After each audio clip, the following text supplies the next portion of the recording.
Sí, Alan García nació en el Perú. Sí, Alan García fue presidente del Perú. Y sí, lo elegimos 2 veces. ¿Pero es Alan García un perseguido político? No. Sí, Alan García es abogado. Sí, Alan García es del Partido Aprista. Pero, ¿Alan García es un perseguido político? No. No. No. Alan García está vivo, nunca murió. Es de lo único que se habla. La verdad suena francamente tan tonta como la mentira. ¿Esperar que un político de ese calibre se quite la vida es algo tan irreal?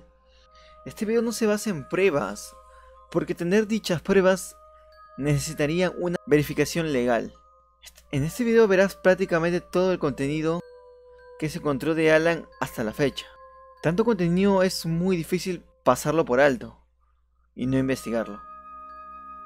Tantas conclusiones que al fin y al cabo no llevan a nada. Pero si se escapó o no, casi da lo mismo, porque él no está en Perú. Si hubiese escapado, lo más acertado sería que fuese a estar en Europa, ya que así se liberaría de ser investigado por huecos legales. Pero repito, son suposiciones, ya que no hay nada concreto. Nadie tiene algo que sea netamente verídico. Pero sin lugar a duda es de los casos más extraños y más largos que siguen sucediendo aquí en Perú. Sin nada más que decir, me despido. Soy Nate Dixon, nos vemos en un gran nuevo video. Suscríbete para más contenidos de estilo. Bye, bye.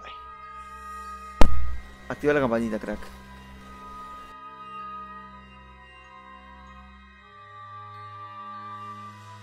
Pero, ¿Alan García es un perseguido político? No. No. No.